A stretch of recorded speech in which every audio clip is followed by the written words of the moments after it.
Ibu, Saudara yang terkasih dalam nama Tuhan Yesus Kristus, kita patut bersyukur kepada Tuhan sudah menyertai kita semua sampai saat ini.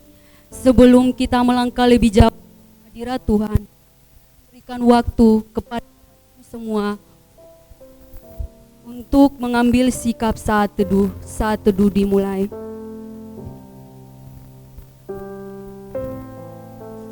Mazmur 86 ayat 8 sampai 9. Begini bunyi firman Tuhan, tidak ada seperti Engkau di antara para Allah ya Tuhan, dan tidak ada seperti apa yang Kau buat. Segala bangsa yang Kau jadikan akan datang sujud menyembah di hadapan-Mu ya Tuhan, dan akan memuliakan nama-Mu. Saat teduh selesai. Mari Bapak Ibu Saudara sekalian, kita mengangkat satu pujian yang berkata, layaklah segala bangsa.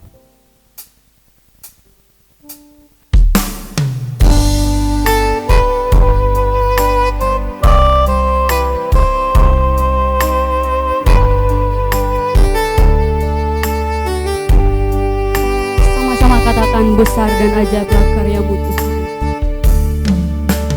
Besar dan ajaiblah karya-Mu, adil dan benarlah jalan-Mu, Raja segala bangsa yang maha kuasa, mulia nama-Mu. Besar dan ajaiblah karya-Mu, adil dan benarlah jalan-Mu, Raja segala bangsa yang maha kuasa, mulia nama-Mu. Layaklah segala bangsa sujud kepada-Mu, sebab Kau Allah yang kudus, layak disembah.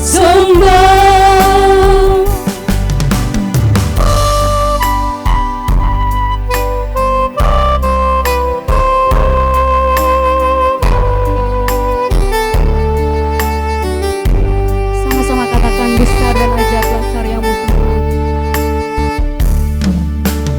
Besar dan ajaiblah karya-Mu, adil dan benarlah jalan-Mu, Raja segala bangsa yang maha kuasa, mulia nama-Mu. Besar dan ajaiblah karya-Mu, adil dan benarlah jalan-Mu, Raja segala bangsa yang maha kuasa, mulia nama-Mu. Layaklah segala bangsa sujud kepada-Mu, sebab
jalanmu, Raja segala bangsa yang maha kuasa, mulia namamu.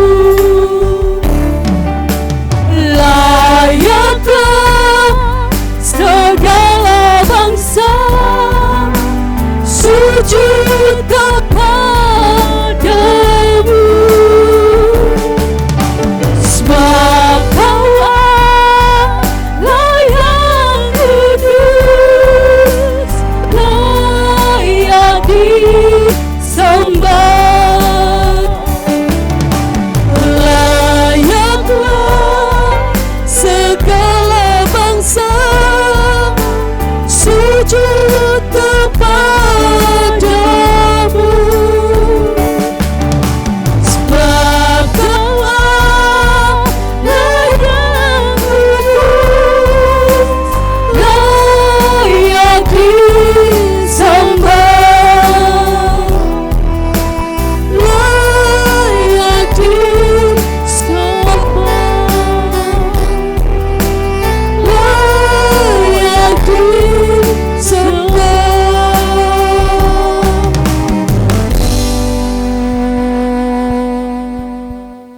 Pertolongan kita pagi ini datang dalam nama Tuhan yang menjadikan langit dan bumi serta sekalian isinya. Ia yang memeliharakan kesetiaannya sampai selama-lamanya, dan Ia tidak pernah meninggalkan kita perbuatan tangannya. Turunlah atas saudara semua kasih karunia dari Allah Bapa, damai sejahtera dari Yesus Kristus di dalam Roh Kudus.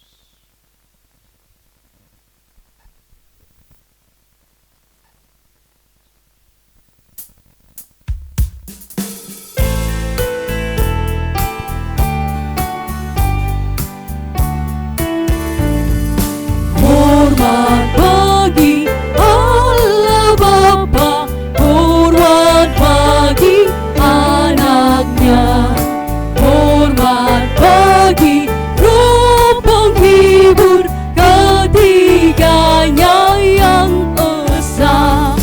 Haleluya, haleluya, ketiganya yang esa.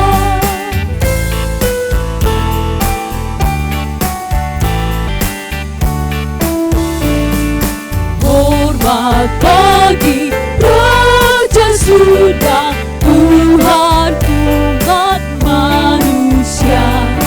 Hormat bagi Raja Salam di seluruh dunia. Haleluya, haleluya, di seluruh dunia. Saya persilakan Bapak Ibu Jemaat untuk duduk. Mari kita menghadap Tuhan dalam doa. Kita berdoa. Bapa yang baik, terima kasih atas penyertaan-Mu. Dari rumah kami hingga pada tempat ini Bapa, kami dapat berkumpul Bapa di tempat ini.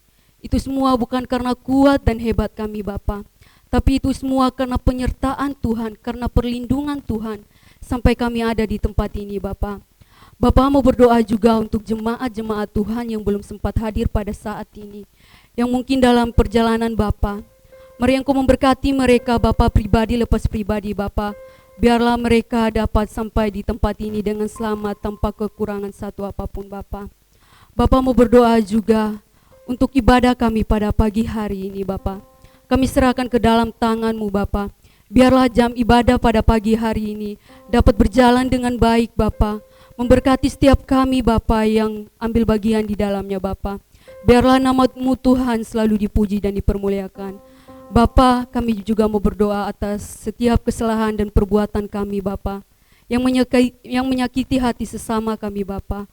Perbuatan-perbuatan dosa yang melanggar setiap aturan daripada-Mu Bapa. Mari Bapa Engkau ampuni kami pribadi lepas pribadi Bapa.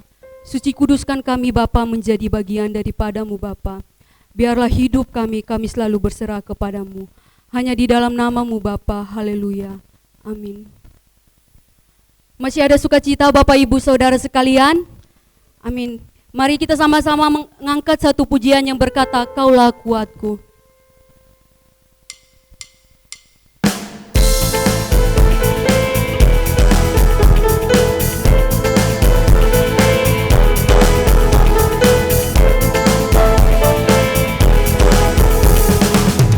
Meskipun musuh di depanku, rintang yang menghadang langkahku, ku tahu sungguh Engkau bersamaku.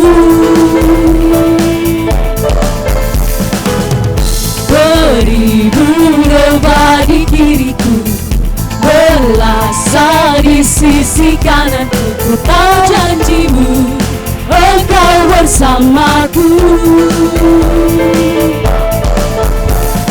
Takkan pernah goyah keyakinanku pada diri-Mu, Yesus Tuhanku.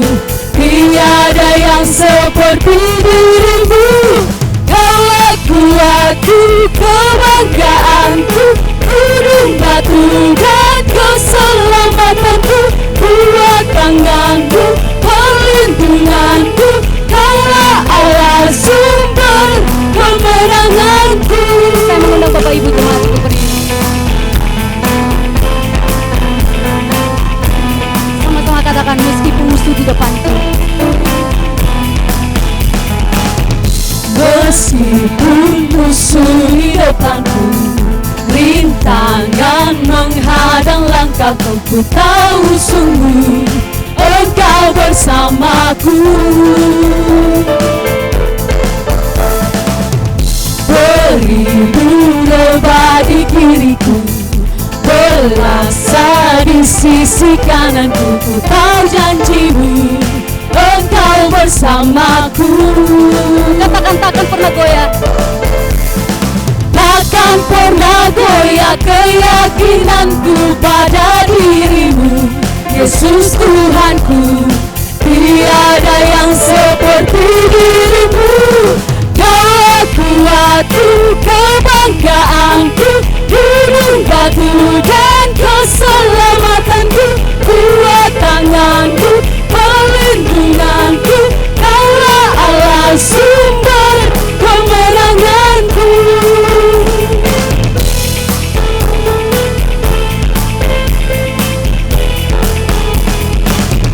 Meskipun musuh di depanku, rintangan menghadang langkahku, ku tahu sungguh Engkau bersamaku.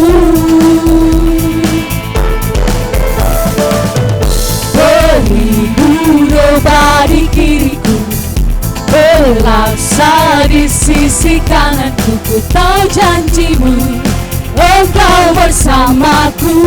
Katakan takkan goyah. Takkan pernah goyah keyakinanku pada diri-Mu, Yesus Tuhanku. Tiada yang seperti diri-Mu.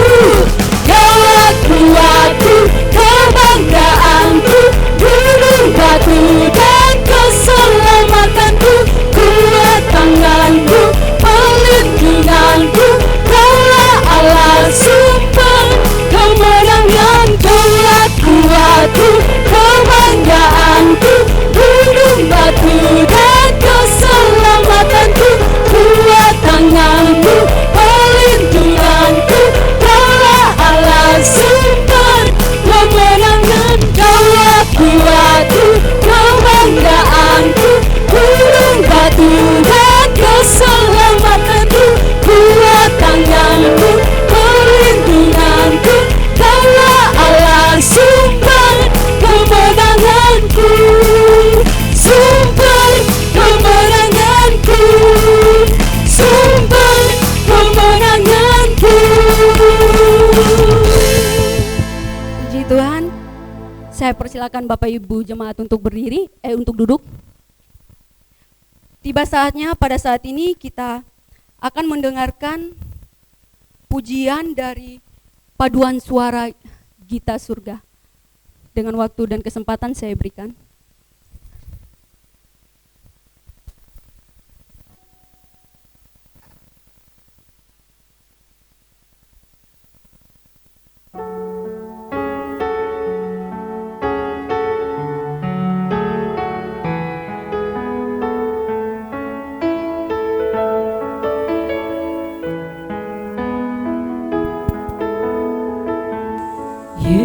Yesusku, penyelamatku, tiada yang seperti Engkau.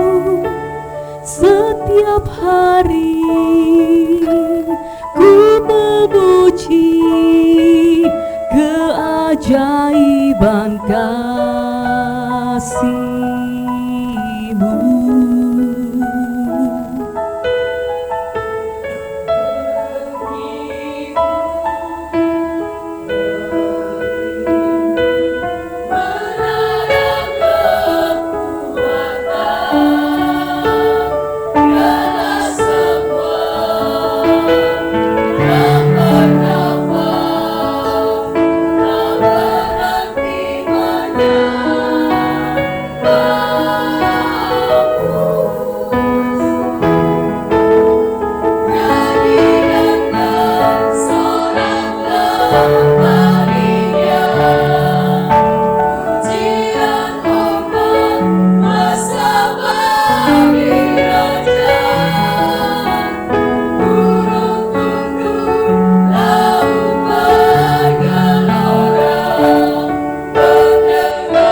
Biarlah pujian dari kaum wanita menjadi berkat untuk kita pribadi lepas pribadi di tempat ini.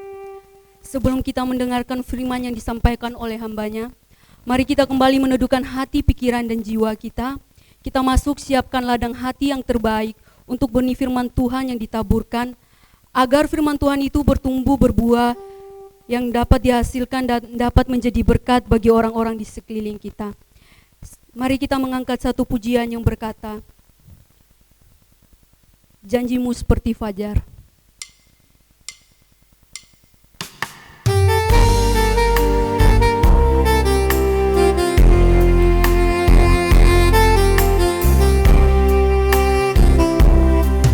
Ketika ku hadapi kehidupan ini, jalan mana yang harus ku pilih? Ku tahu ku tak mampu, ku tahu ku tak sanggup. Hanya Kau Tuhan tempat jawabanmu. Aku pun tahu ku tak pernah sendiri, sebab Engkau Allah yang menggendongku. Tanganmu membelaiku, cintamu memuaskanku. Kau mengangkatku ke tempat yang tinggi. Janjimu seperti fajar pagi hari, yang tiada pernah terlambat bersinar. Cintamu seperti sungai yang mengalir, dan ku tahu betapa dalam kasih-Mu.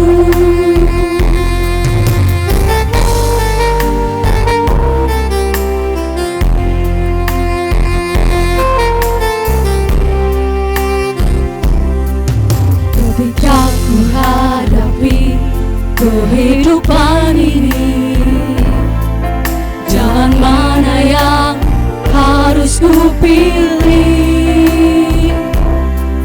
Ku tahu ku tak mampu, ku tahu ku tak sanggup. Hanya Kau Tuhan tempat jawabanku. Aku pun tahu ku tak pernah sendiri, sebab Engkau Allah yang menggendongku. Tanganmu membelaiku, cintamu memuaskanku. Kau mengangkatku ke tempat yang tinggi. Janjimu seperti fajar pagi hari, yang tiada pernah terlambat bersinar. Cintamu seperti sungai yang mengalir. Saya ajak jemaat Tuhan untuk bangkit berdiri. Dan ku tahu betapa dalam kasih-Mu.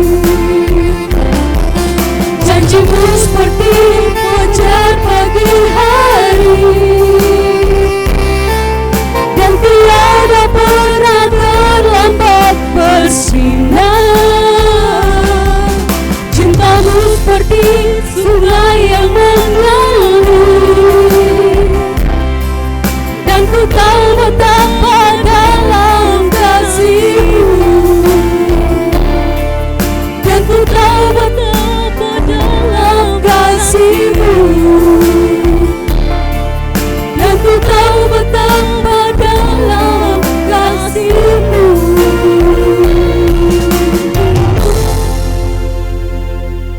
Terima kasih Tuhan. Kami menyerahkan hidup kami di tangan Tuhan. Kami menyerahkan keberadaan kami di tangan Tuhan. Kami menyerahkan ketidakmampuan kami di tangan Tuhan. Dan kami menyerahkan seluruh raga hidup kami ini di tangan Tuhan. Karena kami tahu Tuhan, banyak persoalan hidup, banyak persoalan-persoalan yang kami tidak mampu menyelesaikannya. Tetapi Tuhan sendiri, bersama Tuhan sendiri, semuanya dibukakan, dan satu persatu Tuhan beri jawaban sehingga segala sesuatunya bisa berjalan dengan baik. Tuhan, pada pagi yang indah ini kami kembali sujud menyembah Tuhan. Kami ingin mendengarkan sedikit firman-Mu. Tolong Tuhan urapi kami semuanya di tempat ini. Tolong mampukan kami mengerti apa yang Tuhan inginkan di dalam hidup kami ini, dan berkati kami. Di dalam nama Tuhan Yesus. Amin. Shalom saudara-saudara, selamat pagi. Mari kita membuka kitab Roma pasal 2. Pada pagi hari ini kita akan membahas satu perikop yang sangat panjang. Ayat 1, Roma pasal 2 ayat 1 sampai 16. Ini ayat yang menakutkan ketika kita bahas. Karena sebetulnya kalau saudara membaca Alkitab dari Kejadian sampai Wahyu, maka perikop ini adalah kesimpulan dalam seluruh kitab kita ini. Kebetulan saya mendapat tugas seperti ini, jadi menarik juga. Kesimpulan dalam hidup ini. Biasanya orang-orang yang sudah tua. Nah, inilah cocok untuk kita bersama-sama. Saudara-saudara, ini seringkali muncul kebingungan di dalam membaca Alkitab. Di dalam Perjanjian Lama dikatakan, kalau engkau mendapat keselamatan, engkau harus hidup di dalam 10 hukum Taurat. Kalau engkau tidak 10 hukum Taurat, maka engkau binasa. 10 hukum Taurat, kalau 6 saya lulus bagaimana Tuhan? Tidak ada jawaban di Alkitab. Kalau 7 lulus saya masuk surga, enggak? Tidak ada jawaban. Pokoknya kamu harus menjalankan 10 hukum Taurat. Lalu di dalam Perjanjian Baru dikatakan, kalau engkau menerima Yesus sebagai juru selamatmu, engkau mendapat jaminan keselamatan dan engkau masuk surga. Kok beda ya PL dan BB? Seringkali orang jadi bingung. Orang akhirnya antipatih terhadap PL. Untuk apa belajar PL? BB saja. PB kan jelas. Kalau aku menerima Yesus sebagai juru selamat, aku punya jaminan keselamatan dan aku masuk surga. Kalau PL ini kira-kira orang-orang yang zaman PL itu masuk surga enggak ya? Dia kan tidak ada jaminan keselamatan. Timbul persoalan, muncul. Tapi perikop ini adalah perikop yang menyelesaikan persoalan-persoalan yang kegelisahan kalau saudara membahas Alkitab dari Kejadian sampai Wahyu. Maka dikatakan ayat 1 sampai 16, saya bagi menjadi 3, saya balik dari belakang membahasnya. Mari kita lihat ayat 11. Saya ingin mulai dari ayat 11 sampai 16, berikutnya mulai ayat 1. Dikatakan di sini adalah Allah tidak memandang bulu. Saudara, Allah tidak memandang bulu.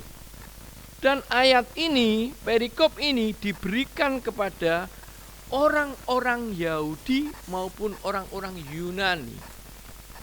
Jadi perikop ini dibaca oleh seluruh manusia di seluruh dunia, apapun latar belakangmu. Baik engkau latar belakang Yahudi yang dulu zaman dulu adalah hidup di dalam hukum Taurat, atau engkau sekarang orang Yunani atau sesudah Yunani yang hidup di dalam Yesus Kristus. Maka Allah mengatakan ayat 11, Allah tidak memandang bulu. Siapapun engkau. Wih, galak sekali kata-kata ini, enggak bisa digoyangkan saudara. Tidak perlu diterjemahkan, jelas. Artinya Allah itu adil. Apapun yang kau lakukan, Allah akan menjadi Allah yang maha adil. Satu kekuatan yang maha adil akan menyelesaikan hidup kita. Allah tidak memandang bulu. Sebab ayat 12, semua orang yang berdosa tanpa hukum Taurat akan binasa tanpa hukum Taurat. Dan semua orang yang berdosa di bawah hukum Taurat akan dihakimi oleh hukum Taurat. Jadi saudara, di dalam hidup manusia, sejarah manusia cuma ada dua. Orang yang hidupnya dalam hukum Taurat, sebelum hukum Taurat tadi, dan orang yang hidupnya di luar hukum Taurat, artinya terima Yesus sebagai juru selamat, dan dia mendapat jaminan keselamatan. Itu diibaratkan di dalam ayat ini adalah yang hidup dalam hukum Taurat itu orang Yahudi, orang yang hidup menerima Yesus sebagai juru selamat itu Yunani. Maka dikatakan kalau engkau hidup di dalam hukum Taurat maupun engkau tidak di dalam hukum Taurat, itu semuanya diperhitungkan oleh Tuhan. Tuhan seadil-adilnya menghitung orang ini. Karena bukankah orang yang mendengarkan hukum Taurat yang benar di hadapan Allah, tetapi orang yang melakukan hukum Tauratlah yang akan dibenarkan. Apabila bangsa-bangsa lain yang tidak memiliki hukum Taurat oleh dorongan diri sendiri melakukan apa yang dituntut hukum Taurat, maka walaupun mereka tidak memiliki hukum Taurat, mereka menjadi hukum Taurat bagi diri mereka sendiri. Sebab ayat 15, dengan itu mereka menunjukkan bahwa isi hukum Taurat ada tertulis di dalam hati mereka, dan suara hati mereka turut bersaksi, dan pikiran mereka saling menuduh atau saling membela. Jadi sampai di sini Allah mengatakan bahwa kamu, saya, saudara hidup di mana? Kalau perhitungannya adalah hidup di bawah hukum Taurat, maka Allah akan memperlakukan engkau di dalam hukum Taurat. Tapi kalau engkau hidup di luar hukum Taurat, artinya di dalam Yesus Kristus, Tuhan akan memperlakukan di luar hukum Taurat. Jadi saudara, inilah keadilan Allah.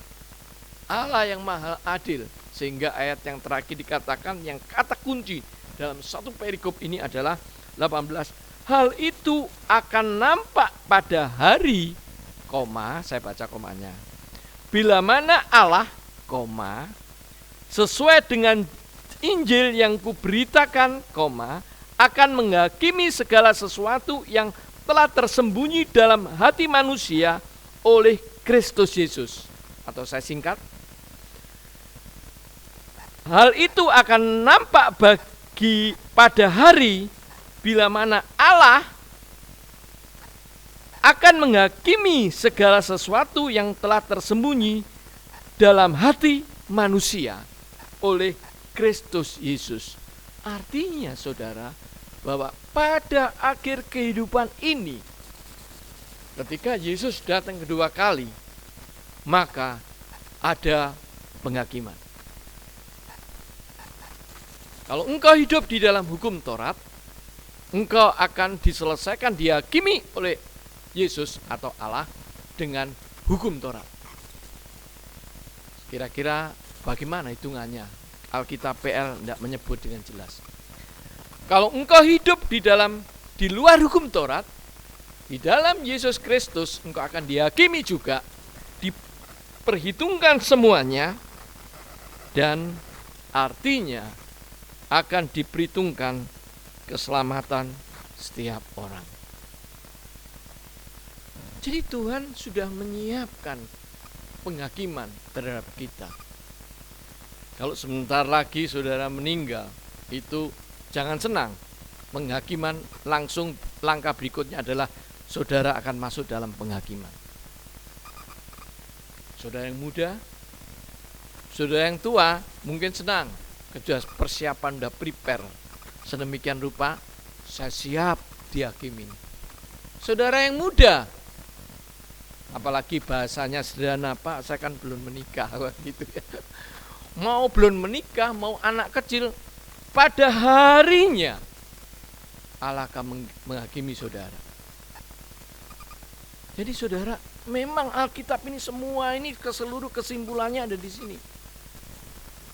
Kesimpulannya kita tidak berdaya karena akan berhadapan dengan Allah dan Allah akan menyelesaikan hidup kita. Bagaimana sesungguhnya kita ini berada. Jadi jangan senang-senang saudara. Memang inilah peringatan besar bagi Allah yang ditegaskan kepada orang Yunani dan orang Yahudi. Dan kita juga termasuknya. Termasuk kita juga semuanya. Saya berapa hari yang lalu pergi ke Bali. Ponakan saya umur 7 tahun meninggal karena darah merahnya masuk, darah putihnya masuk di paru-paru. Habis, anak umur 7 tahun. Orang tuanya tidak terima, segala macam semua tidak terima. Semua orang datang rame-rame. Sampai sekolah itu perwakilan dari kelas ini, orang tua murid datang semuanya. Sampai mama papanya bingung, tidak kenal, tapi semua pada datang. Mereka akhirnya menyimpulkan anak ini punya power yang besar. Dia bisa bermain dengan anak-anak yang adik-adiknya, kakak-kakaknya, dan semua orang dia datang. Sehingga mereka mengatakan anak ini punya koneksi, bisa mempengaruhi orang, bisa ini apapun yang positif lah untuk anak itu. Tapi saya mengerti, sebentar dia masuk dalam penghakiman Allah. Loh, masih 7 tahun Pak. Ya memang Alkitabnya ngomong gitu. Tidak ada lolos pintu, tidak ada lolos orang, tidak ada lolos sesuatu barang kecil pun atau makhluk hidup kecil pun yang masuk tanpa penghakiman Allah. Tidak mungkin terjadi. Persoalannya, apakah saudara, maaf saudara, ini temanya memang ini yang saya diberikan, saudara siap menghadapi penghakiman ini?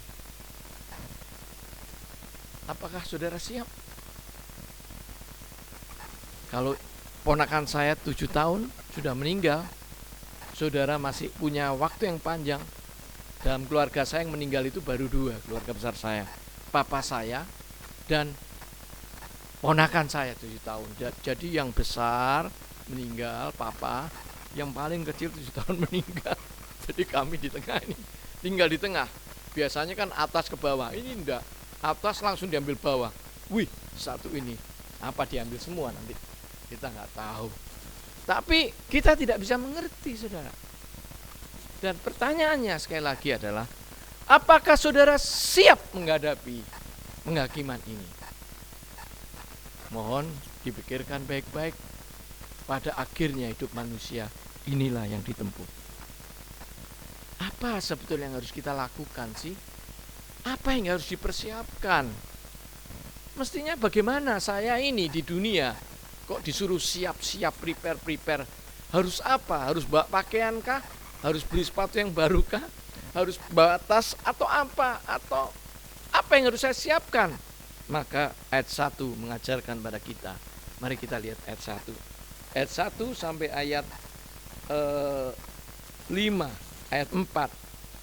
Karena itu, hai manusia. Nih Allah mengatakan, karena itu hai saudara-saudara, siapapun juga engkau, tidak ada perkecualian, siapapun juga engkau yang menghakimi orang lain, engkau sendiri tidak bebas dari salah. Sebab dalam penghakiman orang lain, engkau menghakimi dirimu sendiri, karena engkau yang menghakimi orang lain melakukan hal-hal yang sama. Saya lanjutkan dulu. Tetapi kita tahu bahwa hukuman Allah berlangsung secara jujur atas mereka yang berbuat demikian. Dan engkau, hai manusia, engkau menghakimi mereka yang berbuat demikian, sedangkan engkau sendiri melakukannya juga, adalah engkau sangka bahwa engkau akan luput dari hukuman Allah. Ayat 4. Maukah engkau menganggap sepi kekayaan kemurahannya, kesabarannya, dan kelapangan hatinya? Tidakkah engkau tahu bahwa maksud kemurahan Allah ialah menuntut engkau kepada pertobatan? Saudara-saudara, perikop yang sederhana ini mengatakan adalah apa? Mengatakan dengan kata kreno. Kreno. Muncul 5 kali kreno di perikop ini. Yang 5 kali, yang 1 muncul kata dihakimi. Tadi yang bagian pertama saya bilang dihakimi. Tapi kreno yang 5 kali ini muncul di sini. Menghakimi. Saya cek kreno itu sama semua. kata kerjanya, artinya, semuanya, keadaannya, semuanya sama. Tidak ada berubah. Menghakimi, bahkan ketika Allah pakai kata menghakimi juga krema. Dia menggunakan kata krema, bukan kreno, tapi artinya juga sama, semuanya sama.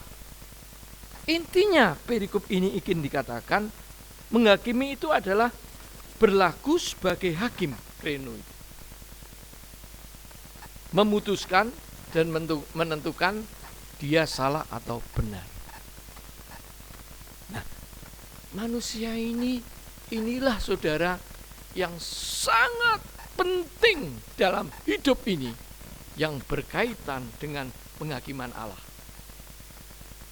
Kalau seseorang ini hidupnya selalu menghakimi orang, padahal dirinya juga melakukan hal yang sama, saudara, ini kreno yang sedang bekerja.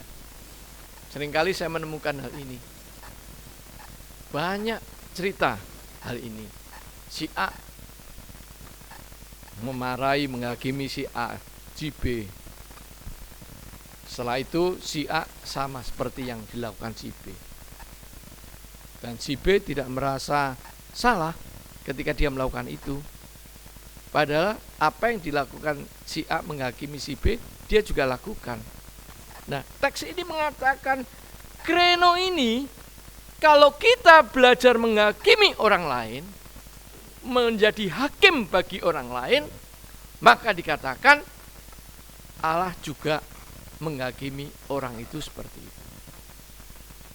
Jadi saudara, masalah proses penghakiman ini yang Allah lakukan di dalam Roma 2 ayat 16 ini adalah satu persoalan penghakiman.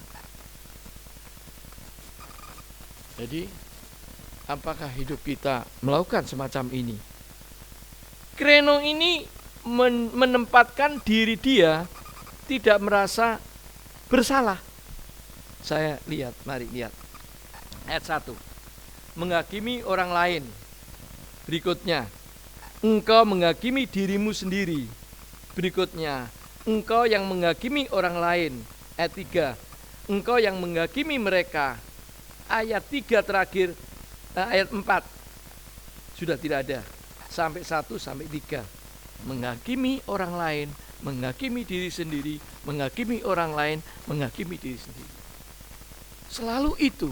Ketika kita menghakimi, berarti kita menghakimi orang lain. Seringkali kadangkala kita berpikir, kalau gitu Pak enak jadi orang cuek, pendiam, gak mau tahu. Kau salah tidak salah, aku gak peduli. Sudah, saya gak mau urus. Yang penting diriku sendiri beres. Kamu apa, biar aja. Kamu berdosa, biar aja. Gak mau urus. Bukan seperti itu maksudnya. Maksudnya dikatakan di sini adalah nanti ayat berikutnya, kita sebagai seorang percaya, maka memang kita tidak menghakimi, tetapi dikatakan kita harus membuat orang itu bertobat. Ayat 4 berbunyi, maukah engkau menganggap sepi kekayaan kemurahannya, kesabarannya dan kelapangan hatinya? Tidakkah engkau tahu bahwa maksud kemurahan Allah ialah menuntun engkau kepada pertobatan. Jadi saudara, tugas kita sebetulnya bukan menghakimi antara kita dan diri kita, tetapi adalah membuat diri kita atau orang lain bertobat. Nah, inilah yang sulit kita kerjakan. Di mana-mana masalahnya ini muncul. Kalau didiamkan ya tidak mungkin. Dimarahin ya bagaimana? Diomelin bagaimana? Tapi inti semuanya adalah harus membuat terjadi pertobatan bagi orang yang melakukan kesalahan, baik dirinya sendiri maupun orang lain. Saudara, pekerjaan ini tidak mudah. Petrus menyangkal 3 kali, tapi dia dipakai Tuhan luar biasa. karakter Petrus yang sederhana, dia mudah bertobat. Paulus yang menganiaya orang-orang Kristen, itu kalau difilmkan itu ngeri, saudara. Paulus itu membantai orang Kristen. Wah, sudah cara berpikirnya sudah bunuh Kristiani, Kristiani. Begitu. Tetapi ketika dipanggil Tuhan, Saulus, Saulus, mengapa engkau menganiaya aku? Bertobat. Saudara, pertobatan ini terjadi sehingga membuat Paulus dipakai oleh Tuhan lebih hebat lagi dan lebih hebat lagi. Kita pikir Paulus itu hebat, memang hebat, tetapi dia juga banyak kesalahan. Ketika Paulus di Tarsus, dia sudah menyerah, tidak bisa apa-apa. Ketika setelah disembuhkan matanya dan dia pergi pulang ke Tarsus, karena dia diadilin, karena dia mengajar tentang sunat. Ada satu orang, Barnabas, seorang majelis, yang mendapat tugas diakonia atau membagi berkat kepada gereja jemaat-jemaat di tempat-tempat lain, mengajak Paulus, Saulus, Paulus ikut aku melayani. Diajaklah Paulus, dilatih oleh Barnabas. Kalau saudara buka Alkitab, Barnabas namanya tidak sebut, cuma satu kali. Tapi ada Barnabas yang jahat, ini Barnabas yang baik. Barnabas mengambil Paulus. Paulus dibukakan pintu untuk menyenguk jemaat kemana-mana. Diutus oleh gereja Yerusalem. Barnabas, Paulus jalan. Dan Paulus diberkati Tuhan. Ternyata talenta Paulus yang dia bertobat dan dia bergumul hebat pada Tuhan mulai muncul. Tapi ketika itu terjadi perselisihan. Paulus ingin mengambil satu orang, Barnabas ingin mengambil satu orang. Akhirnya pecah. Perselisihan itu karena Paulus keras kepala, tidak mau nurut perintah Barnabas yang senior yang membawa dia. Akhirnya rombongan ini pecah. Satu Barnabas sendiri, sejak itu Barnabas tidak ada cerita, dan Paulus dengan rombongannya.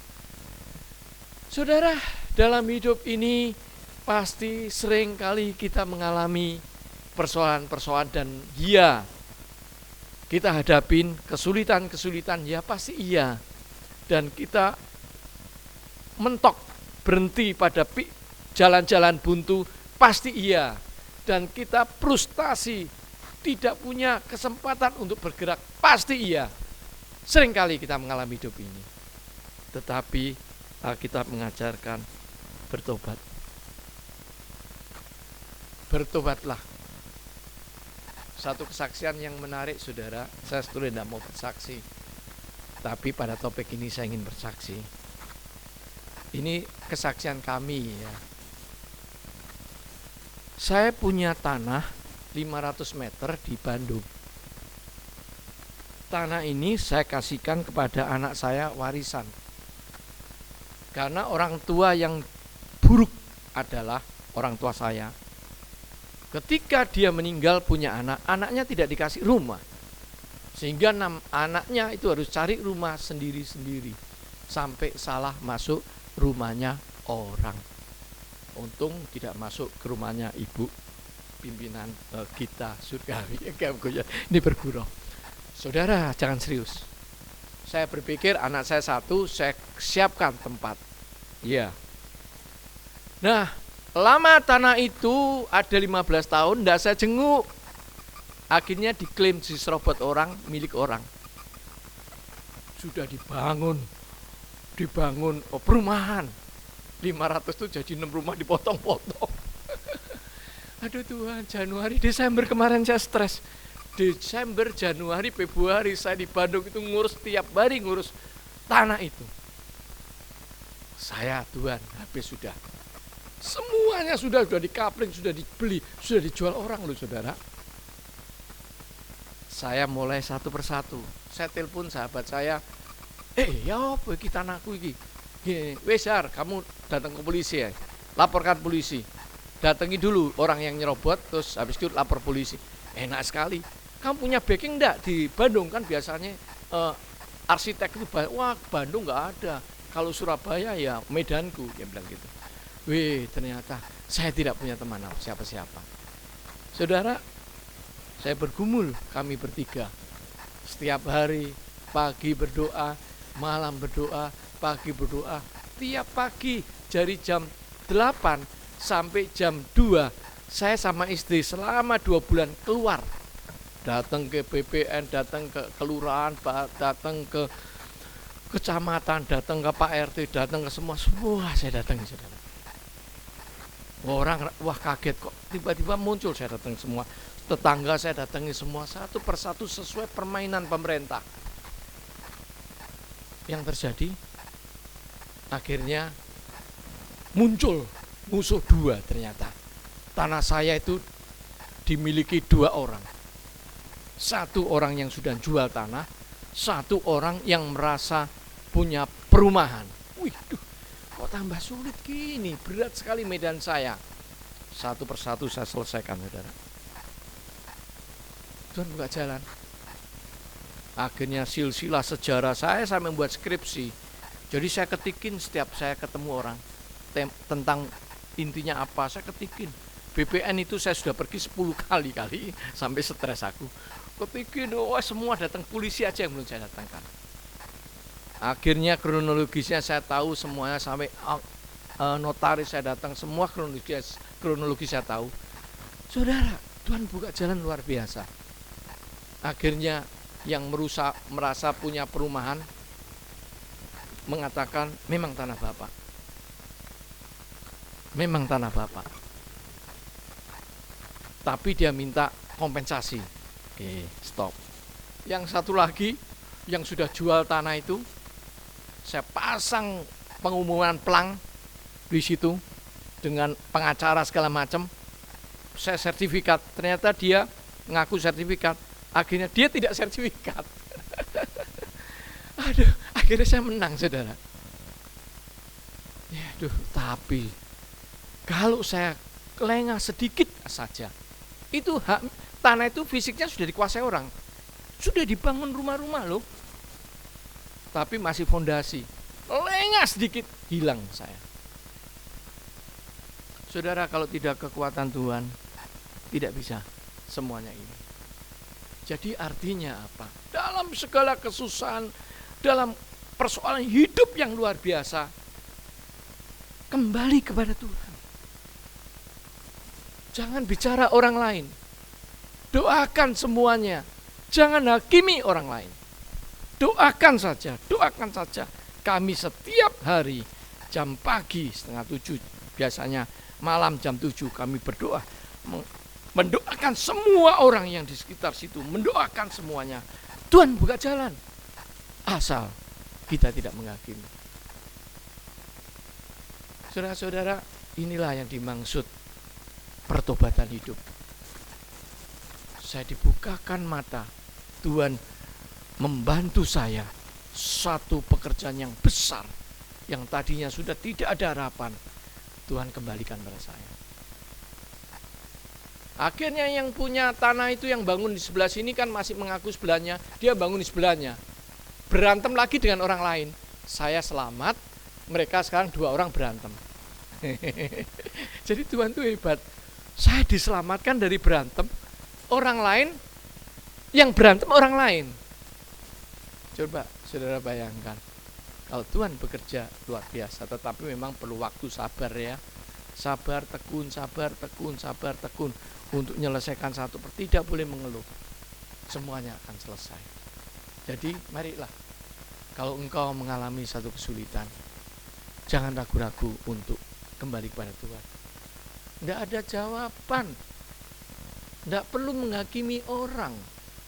Tidak perlu menyalahkan orang.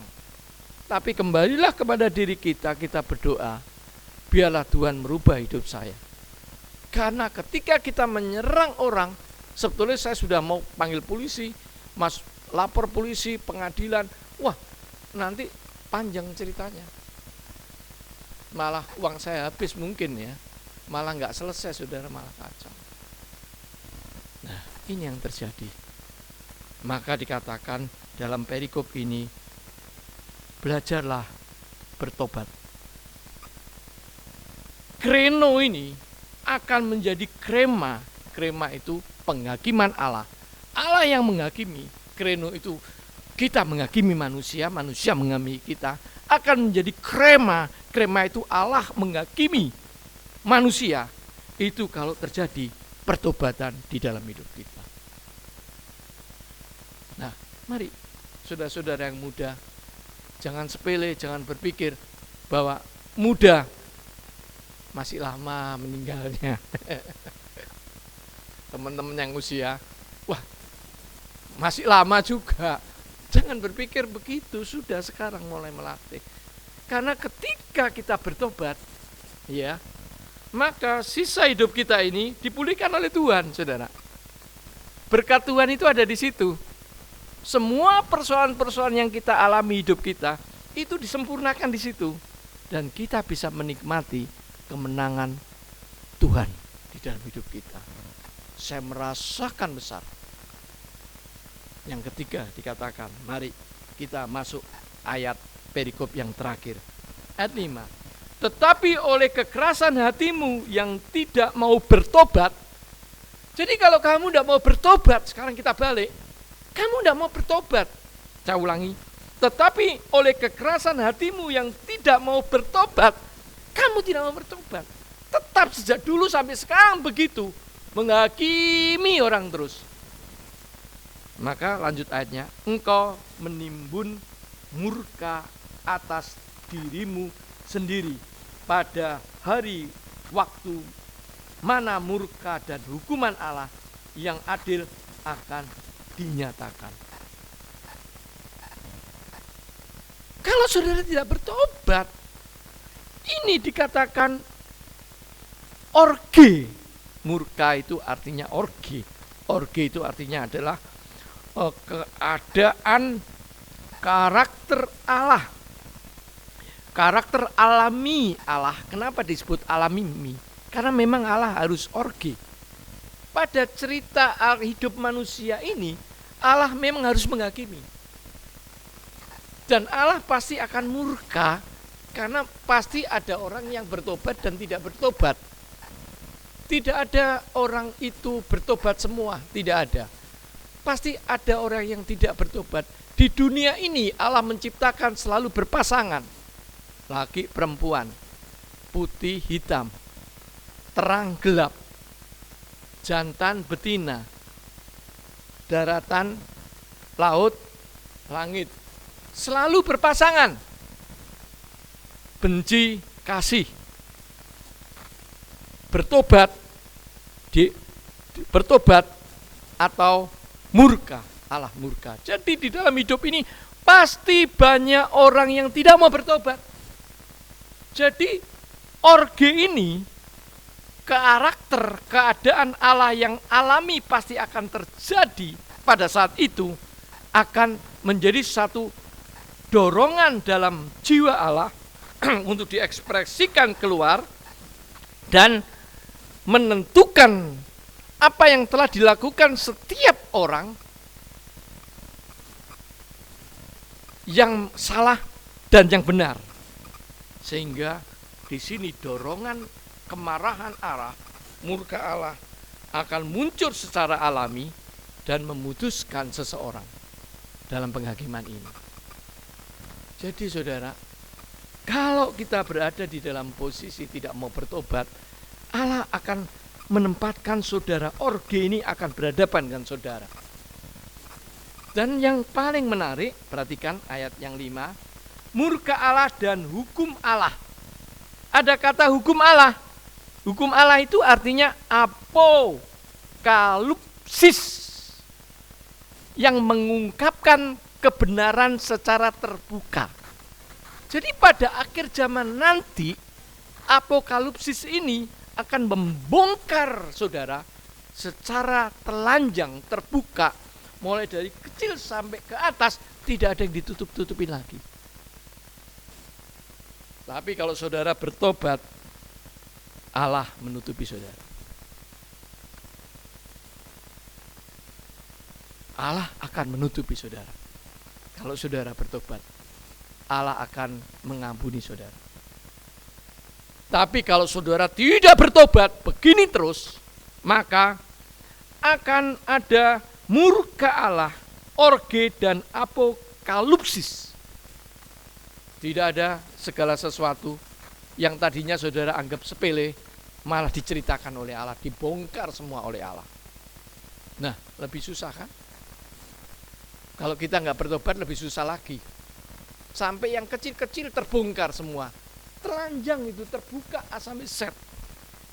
Allah akan membalas setiap orang, ayat 6, menurut perbuatannya, yaitu hidup kekal kepada mereka yang dengan tekun berbuat baik, mencari kemuliaan, kehormatan, dan ketidakbinasaan.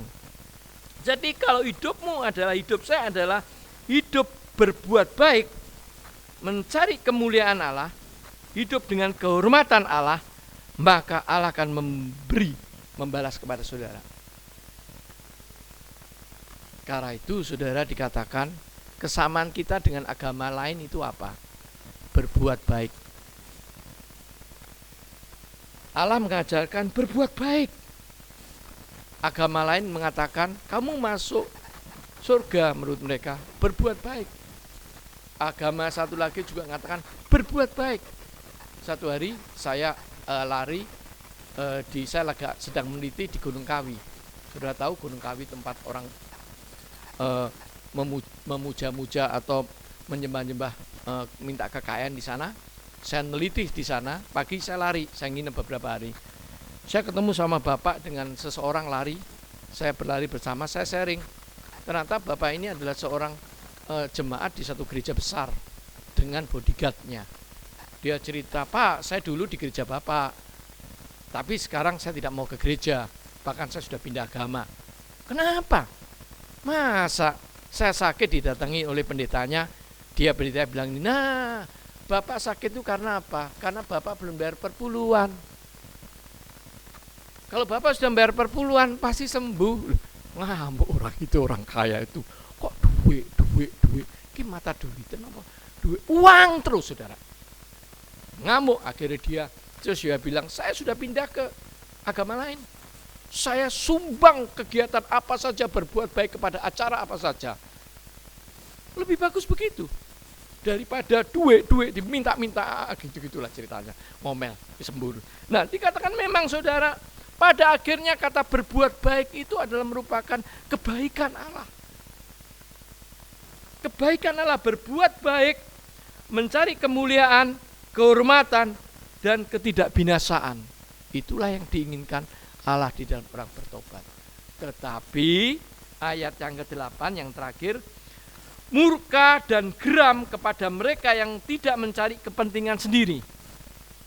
Yang tidak mencari kepentingan sendiri, yang tidak taat kepada kebenaran, melainkan taat kepada kelaliman. Penderitaan dan kesesakannya akan menimpa setiap orang yang hidup, yang berbuat kejahatan.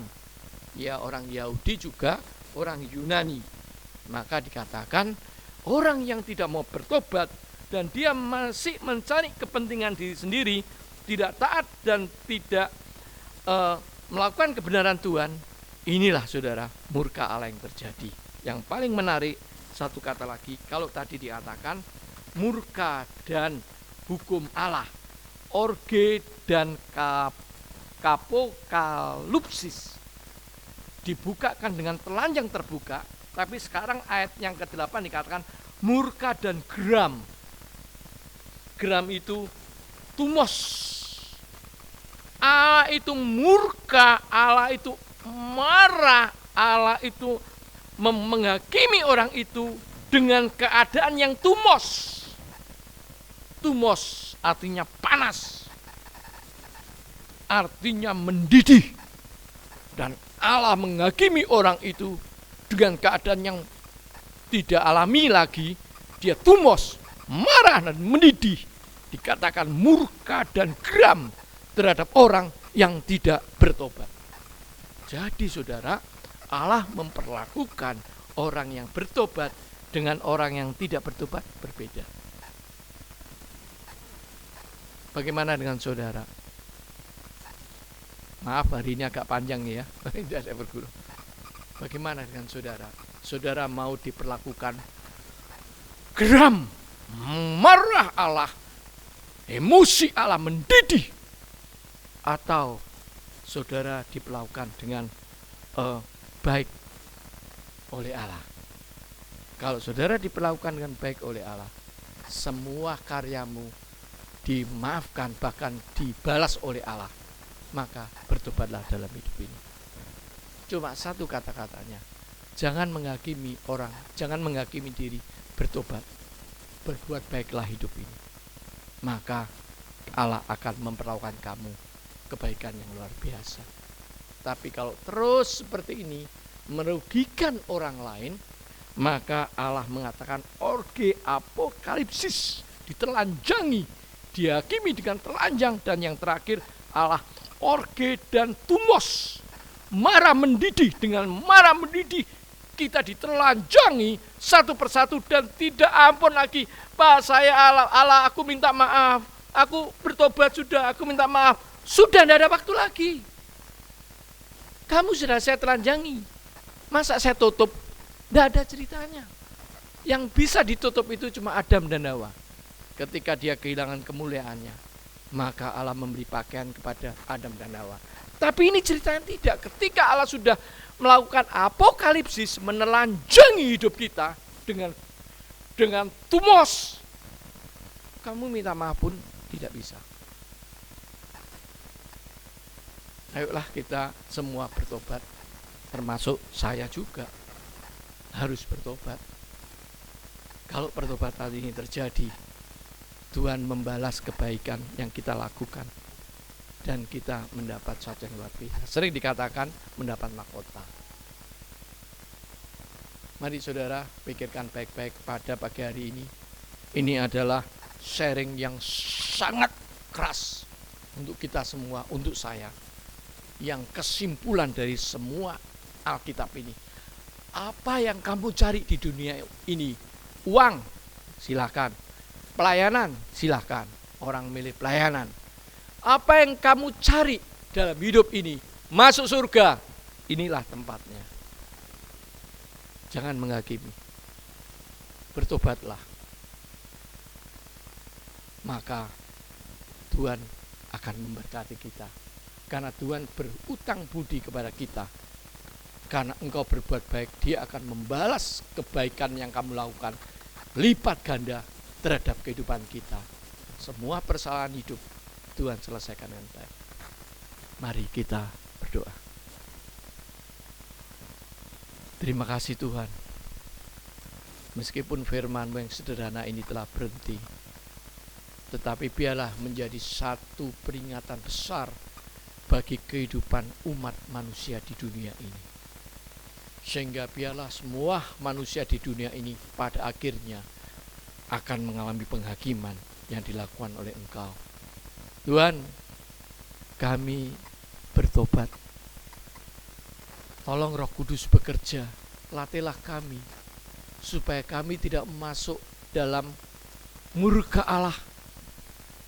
Kami tidak masuk dalam kegeraman Allah, tetapi kami masuk dalam belas kasih Allah. Sehingga apapun yang kami lakukan, Tuhan mengampuni dan Tuhan memberkati kami. Mohon Tuhan bantu, berkatilah kami semua di tempat ini. Kami bertobat, kami ingin melakukan sesuatu yang baru. Siapapun kami akan bertobat. Di dalam nama Tuhan Yesus. Amin.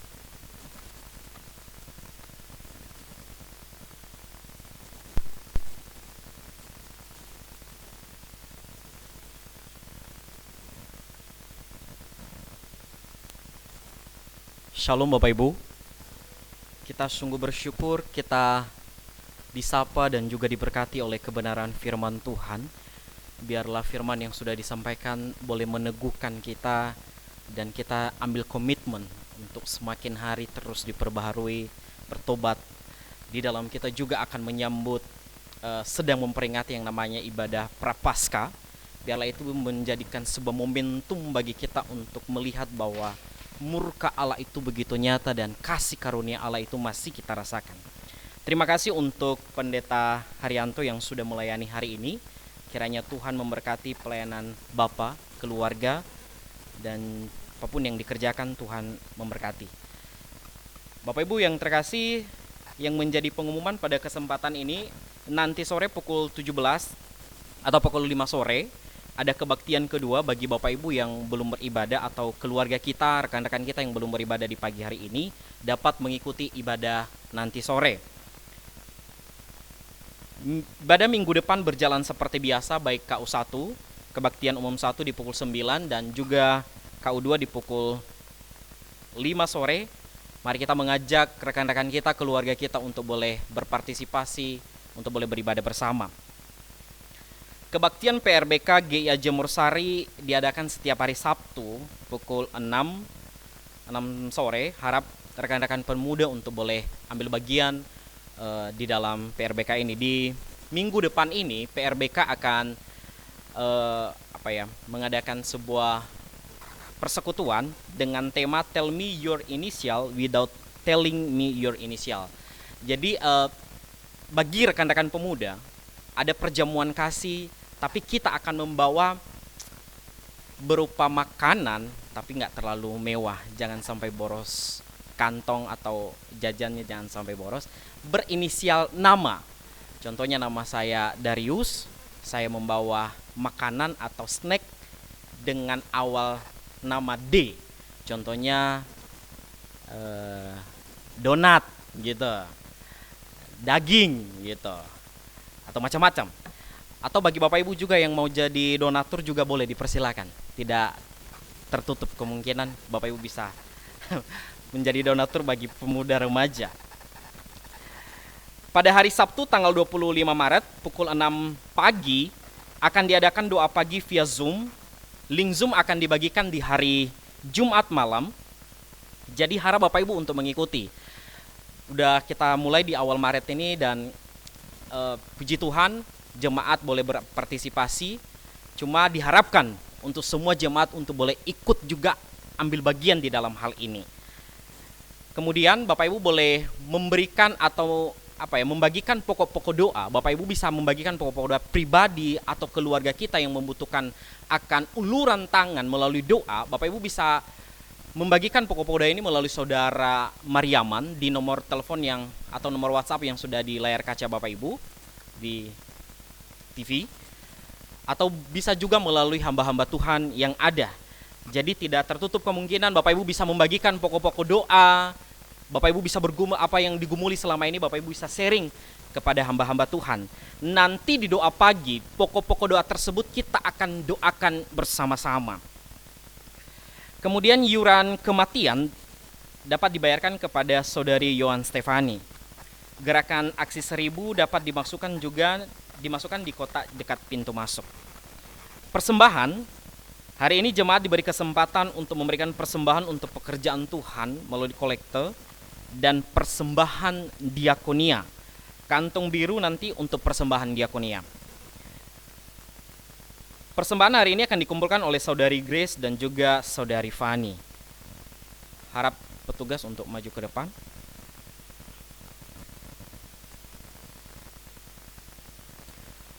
Firman Tuhan yang melandasi kita memberi persembahan hari ini terambil di dalam 2 Korintus pasal 8 ayat 12. Sebab jika kamu rela untuk memberi, maka pemberianmu akan diterima. Kalau pemberianmu itu berdasarkan apa yang ada padamu, bukan berdasarkan apa yang tidak ada padamu. Mari kita berdoa terlebih dahulu sebelum kita memberi. Bapa dalam surga, kami sungguh bersyukur kepada Tuhan. Oleh firman-Mu, Engkau mengingatkan kami, meneguhkan kami bahwa murka Allah itu begitu nyata. Engkau tidak pernah kompromi sedikit pun terhadap dosa di dunia ini, Tuhan. Maka mampukan kami untuk boleh melihat Engkau, supaya kami boleh menyadari diri kami butuh anugerah Tuhan, butuh akan keselamatan. Maka biarlah firman yang boleh menguatkan kami, memberkati kami, bahkan meneguhkan hati kami hari lepas hari. Pada kesempatan ini Tuhan, kami mau memberi yang terbaik untuk Tuhan melalui persembahan kami. kami sudah diberkati oleh Tuhan, maka kami mau mengembalikan semua yang kami miliki menjadi wujud syukur kami kepadamu. Kami memberi bukan kami mau diberkati Tuhan, tetapi karena kami sudah diberkati, maka kami mau memberi yang terbaik untuk Tuhan. Pakai hati kami, pemberian kami untuk boleh menjadi persembahan yang berbau harum di hadapan-Mu. Di dalam Kristus Yesus kami sudah berdoa dan bersyukur. Amin. Sambil memberi, mari kita memuji Tuhan, Allah itu baik.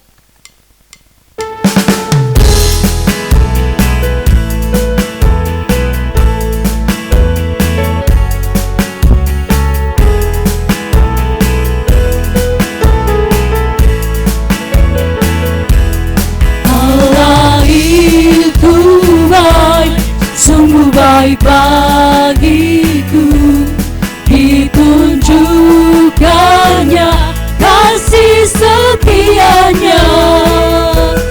Dia menyediakan yang ku perlukan, menyatakan kebaikan, menyatakan kebaikan, menyatakan kebaikannya padaku. Kasih setianya tak pernah berubah, dulu, sekarang, dan selamanya. Ajaiblah kuasa dalam namanya. Yesusku luar biasa. Saya undang Bapak Ibu untuk berdiri.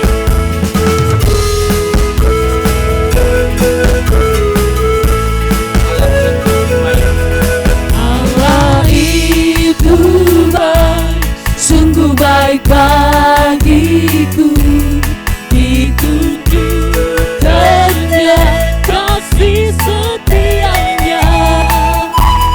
Dia menyediakan yang ku perlukan, menyatakan kebaikan, menyatakan kebaikan, menyatakan kebaikannya padaku. Kasih setianya tak pernah berubah, dulu, sekarang, dan selamanya.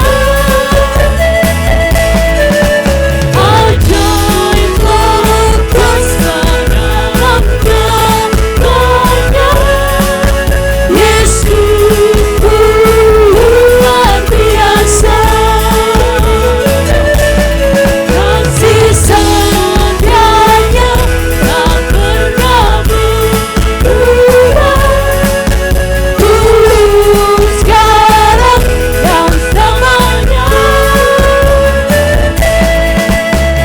Ajaiblah kuasa dalam namanya.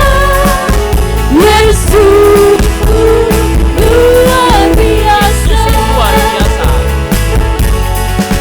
Yesusku luar biasa. Yesus luar biasa.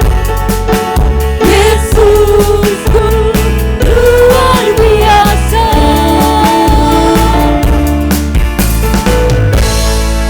Bapak Ibu, mari kita masuk di dalam doa syafaat kita. Bapak Ibu boleh mendoakan sesama di kiri kanan kita, muka belakang kita yang kita kenal, yang kita tahu.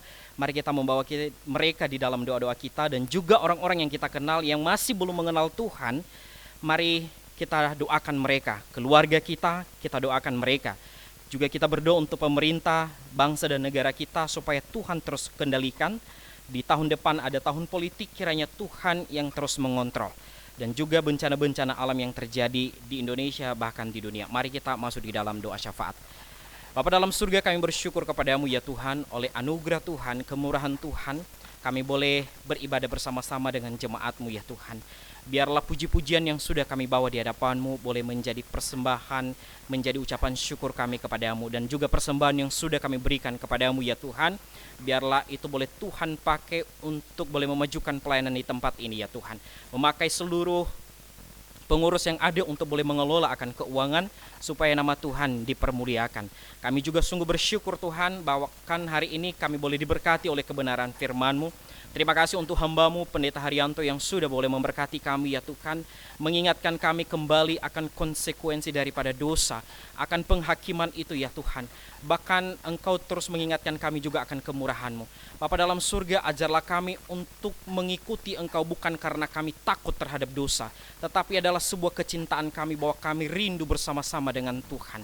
Terima kasih ya Tuhan, biarlah itu terus meneguhkan kami. Berkati juga hamba-Mu di dalam segala sesuatu yang dikerjakan, bahkan pergumulan di dalam ladang pelayanan yang Tuhan sudah percayakan bagi anak-Mu. Engkau juga Tuhan berkati Bapa di surga. Berkati kami seluruh jemaat-Mu di tempat ini, tangan Tuhan sendiri berdaulat atas kami Bapa. Engkau mengerti, melihat di dalam kedalaman hati kami masing-masing, di dalam berbagai pergumulan yang kami alami. Pergumulan kami, baik dosa-dosa kami, bergumul dengan permasalahan kami dengan sesama kami, dengan keluarga kami, dengan pekerjaan kami, bahkan kebutuhan kami hari lepas hari, bahkan penyakit yang kami alami. Engkau Allah Maha Tahu, Engkau melihat, bahkan kami memohon Engkau Tuhan yang menjadi jawaban bagi kehidupan kami, bagi seluruh jemaat-Mu di tempat ini. Jangan biarkan jemaat-Mu putus asa Tuhan Yesus, tapi biarlah mereka terus berpengharapan di dalam Kristus Yesus. Bapa dalam surga, kami juga berdoa Tuhan untuk keluarga-keluarga kami, bahkan orang-orang yang kami kenal, orang-orang yang kami kasihi yang masih belum mengenal Tuhan. Engkau sapa mereka Tuhan, Engkau menyentuh hati mereka, bahwa mereka butuh Kristus Yesus yang menyelamatkan hidup mereka ya Tuhan. Bahkan Engkau memakai hidup kami Tuhan untuk boleh menjadi alat Tuhan di ladang yang Tuhan percayakan bagi kami, di tempat kami bekerja, dimanapun kami berada. Engkau memakai hidup kami untuk boleh menyaksikan kasih Tuhan dimanapun kami berada. Kami juga berdoa Tuhan untuk pemerintah kami, bangsa Indonesia ini. Tuhan terus berkati, Tuhan terus berdaulat bagi Indonesia ini ya Tuhan. Engkau terus memperhatikan apa yang dialami oleh bangsa Indonesia. Bahkan Engkau memberkati pemerintahan kami, presiden kami, dan juga pemerintah-pemerintah di daerah-daerah. Engkau juga Tuhan memberkati mereka dengan segala upaya yang ada untuk boleh memberi yang terbaik bagi Indonesia ini, memajukan perekonomian dan segala bidang yang ada. Engkau Tuhan berkati Bapa di surga. Kami juga berdoa untuk bangsa Indonesia di tahun-tahun ini, bahkan tahun depan ada tahun politik. Kiranya juga Tuhan mengontrol semuanya ya Tuhan. Engkau yang memberikan kami pemimpin yang mencintai Tuhan untuk membangun bangsa Indonesia ini. Bahkan Engkau juga memberkati seluruh bangsa Indonesia. Dengan hati nurani kami boleh memilih siapa yang terbaik untuk boleh memimpin Indonesia ini ya Tuhan. Engkau juga memberkati seluruh gereja-gereja Tuhan di seluruh dunia. Engkau Tuhan memberkati gereja-Mu menjadi garam dan terang-Mu bagi dunia ini ya Tuhan. Terima kasih Tuhan, Engkau memberkati juga orang-orang yang mengalami bencana alam di berbagai dunia. Engkau Tuhan mengasihi mereka, Engkau Tuhan memberkati mereka, jangan biarkan mereka sendiri. Engkau Tuhan mencukupkan segala sesuatu yang mereka perlukan hari lepas hari. Terima kasih ya Tuhan, di sepanjang minggu yang baru ini yang akan kami jalani.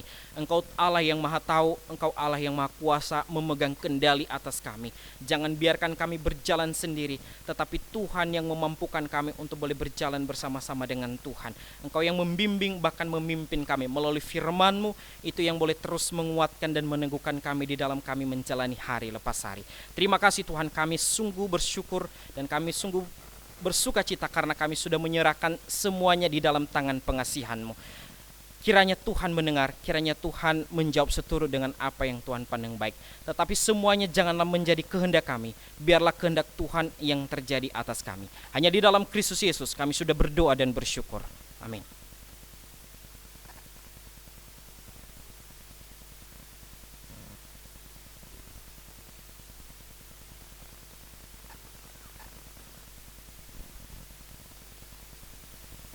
Arahkan pandanganmu kepada Tuhan. Tuhan memberkati engkau. Tuhan melindungi engkau. Tuhan menyinari engkau dengan wajah-Nya dan memberikan kepadamu kasih karunia. Tuhan menghadapkan wajah-Nya kepadamu, memberikan damai sejahtera. Sekarang pulanglah di dalam damai sejahtera dari Allah Bapa, di dalam kasih karunia dari Yesus Kristus, dan di dalam persekutuan dengan Roh Kudus. menyertai saudara semua mulai saat ini sampai Yesus datang kembali.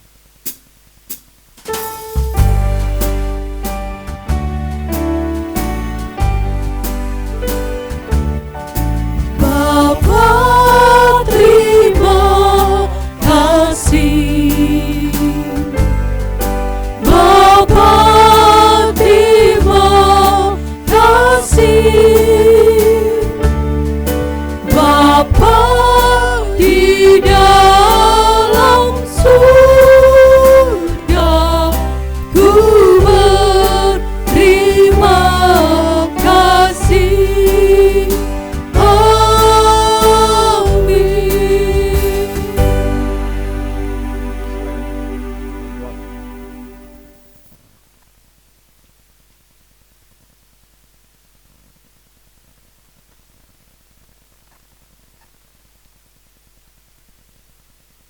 Baik, saya akan perkenalkan saudara dengan saudara kita yang baru pertama kali datang tempat ini.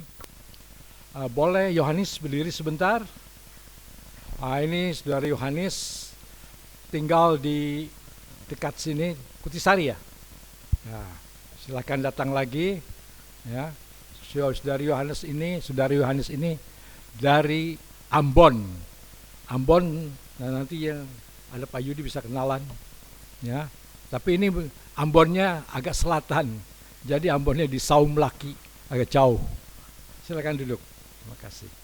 Tuhan memberkati. Selamat siang, Tuhan memberkati.